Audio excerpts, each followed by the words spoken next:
iFILM, London.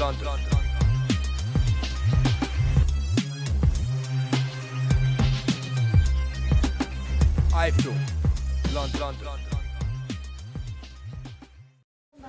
Was again another easy night for Kell Brook, just showing how good he is. Like I said in the interview, most people have got 5 gears, he's got about 8 or 9.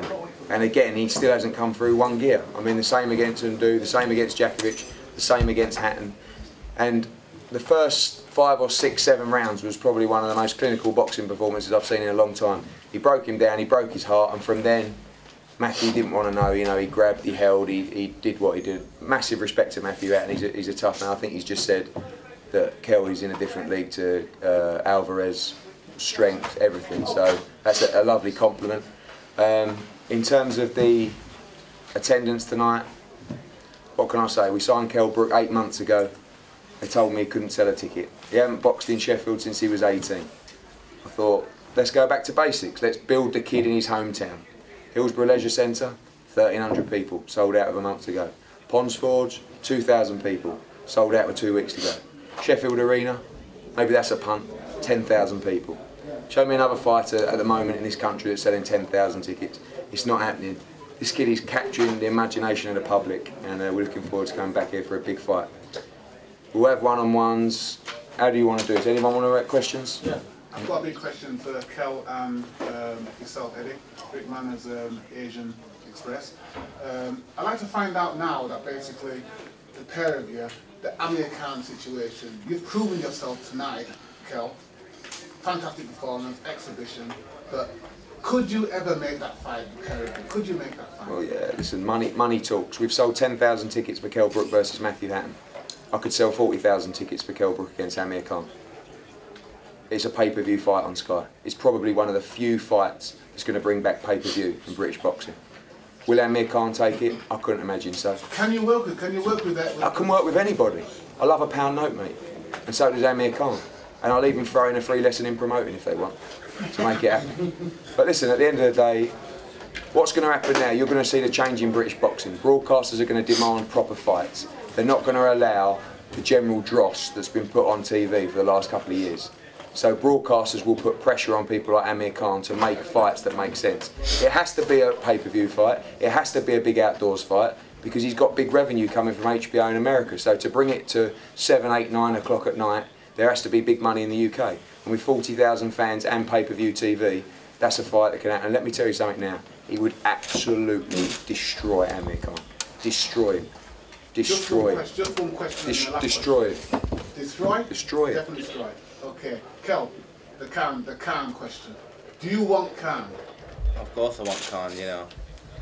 We said Matthew, he's the better fighter. He said if he had to fight in Britain, he'd fight Matthew because he thought he was a better fighter, and now I've beat Matthew. He's only got won every round. He's got nowhere else to go to see me. I've been banging on about Amir Khan, you know. I'm doing my own thing. If that fight happens, it happens, then I'll smash him. But we don't have to go out chasing that fight. You've seen what we've done tonight. We've got the product. We've got the support, we've got the massive backing of Sky Sports, we've got the backing of the fans. So if the Amir Khan fight doesn't happen, it's not a big issue for us. We'll fight him next 100%. And we'll make it happen outdoors, we'll 40, 50,000. It's an easy fight to make, it's an easy fight to make money. They both get millions of pounds. Sounds easy. But for us, we can come back here in July and sell out 10,000 again. We're in a beautiful position. Thank you very much. Kell, can I just ask you, Eddie says it was an easy night. It was for him perhaps, but was it the same for you? Do you wish you'd have perhaps got him on the 5th and 6th when he was really on the back foot? Yeah, I thought that would ring control the way through, you know. There's many more gears. People like, you can ask Don when I'm in gym, you know, I can go through gears. Whoever's in front of me, the better the kids are, the better I perform, you know. I just felt in control. I thought that maybe Matthew, halfway through it, he knew that he weren't going to win, so he started to spoil, I would man his way through, hold, you know, back at head, you know, do what he could to get through it, and I think, you know... And the referee let him get away with it as well? I've learnt through this fight, you know, and I think I'm going to take that on and build on that. Amir Khan's unlikely to be next. What sort of opponents are you looking at for the next, for the gradual progression? What sort of calibre or what sort of names would you be looking at for July? It's got to be a big name because the British boxing public aren't stupid, and I don't want Kell Brook to be an easy fight. So when Matthew Hatton turned out to be an easy fight, I was nervous. I didn't tell him, But you know, you do worry because you know how tough he is, and when someone's got the experience of 50 fights against Kell, who's still relatively inexperienced, 26-0, but you know, looking at names that come into the mix, Malignaggi, Madonna would be a beautiful fight for Kell Brook. I mean, beautiful fight. He'd stop him in the middle rounds, in my opinion. Madonna's hugely overrated. Mosley, Devon Alexander. I mean, all these big name fights, but they have to be top 10 opponents. That, you know, I'm not here to con the public. I don't think they'll stand for it either, and Sky won't either. So, proper fights. You know, and every fight has been a step. Every fight has been a progression. From Love Morandu to Rafael Jakovic, even Matthew Hatton, because Matthew Hatton brought desire, which perhaps the other opponents hadn't. But he broke his heart in 5 rounds. Kell, there was small pockets of crowd disturbance tonight. What do you think about that? There's no place in sport. There's not. I ain't heard out about that, but you know, I do my thing. I'll answer that as well. We have huge sporting events in arenas every week, darts, boxing, and when there's doors open at 5:30. I'm not sitting next to him. I've seen enough of him. And everybody's drinking all day. That's going to happen. But I thought the security were fantastic. Any trouble that was there was dealt with immediately, and unfortunately that's part and parcel of live sport. No one likes to see it, but it does happen. Welcome to Matthew. Well done, by the way. Yeah, welcome, Matthew. Dominic, what do you think of Kell's performance tonight? Yeah, I'm saying, you know, in a rating out of 10, probably give him a 7 or an 8. You know, they've both gone through a situation where they both had kids. Obviously, Matthew's been through that before. He's been in big fights, and it is down to experience. Kell's experienced it for the first time. But like Kell says, you know, if you notice in them rounds when Matthew started to put him on it, Kell stepped up to play and drilled him back. And then he got to the later rounds, and you know, fair play to Matthew. Got through the rounds the best way he could, and he came back every time. Kell hit him with something hard and powerful shots. He never, you know, and there were times when he could have gone down. He came straight back at Kell. You know, came back with shots, back Kell back up again, and Kell had to get back on him again. It was back and forward up to probably about round 6 or 7, and then Kell sort of pulling away in the later rounds. But you know, Matthew's got the experience. He's been with Alvarez. He's been over to Mexico. He's been in the Lions Den before. It's not going to. This kind of thing's not going to faze him. And boxing is about experience. It's been down that road and experienced some good opponents, and Matthew's done that. So on paper, you know, Kell's boxing decent kids, but you've got to say, experience-wise, probably Matthew's the best kid he's beat. Yeah. And getting through 12 rounds, Matthew's got through 12 rounds, he's still got a career. You know, he didn't jump on the floor, he didn't look for a way out, he didn't hurt his hand, you know, he didn't look at the crowd, I don't want to know it. To the last bell he was fighting. So he can come good again. He's the type of fighter in America what they love. You know, they want to see them type of kids. You know, you lose, but you're losing in a good fight. You're not losing in a crap fight against a crap kid. You're losing in a top level fight. So he's got plenty of time to come again, and he proved it tonight. So how much more do you think Kell? All right, okay. Matthew, obviously everybody knows it's an incredibly tenacious and another valiant performance from you tonight. How do you rate this guy after those 12 rounds?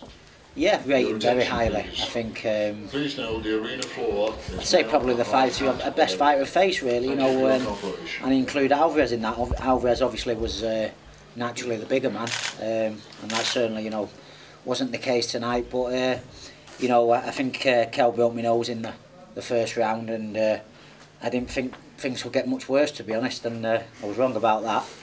But yeah, no, I'd say, you know, probably the best fighter I've faced, and I think there's a bright future. I think definitely a future world champion, and wish him all the best. Did you find he was quicker than Alvarez then? No, it wasn't the speed that was the problem. You know, he was very hard to hit. He's like all the good fighters. You watch them on tape, and you think you can exploit the weaknesses. And you know, getting in there and doing it is another thing. And I was confident going into the fight, and found him very hard to hit. He's got a fantastic jab. My nose went in the first round, and I think there was a magnet in his glove attached to my nose because he couldn't miss it, to be honest. And that was just keeping me at bay and making me think twice about coming forward. But I lost to the better man tonight. What can I say? What about, you're going to come back now September and look at British title level? Oh yeah, I mean, obviously it's a setback for me. I've been European champion, and it is my ambition to have gone on to become a world champion. But I wouldn't say that's the end. There's still some good fighters, fights out there for me. You know, last time I looked, I was still mandatory for the European title. So there's still some good fights out there for me. You know, Kell has proved himself. Obviously the number #1 in the division, and I think I'm clearly, as awful as it sounds, definitely #2. You know, there's no one else in this country to touch me, I think. So I don't know, maybe European title or something like that. Who knows? I think both lads have been absolutely fantastic in the build up to this fight. I mean, you know, I think it was an experience for both of them, the media attention that you've had, and just want to thank you both for that. And Matthew, I know you've lost, but huge profile again tonight, and you'll come back, and you know, we'll certainly look for opportunities for you as well. Well done, thank you, mate. Yeah. All right. Any more for any more? Okay. iFILM, London.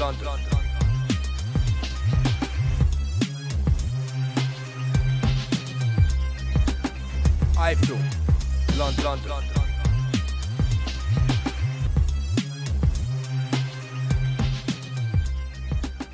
iFILM.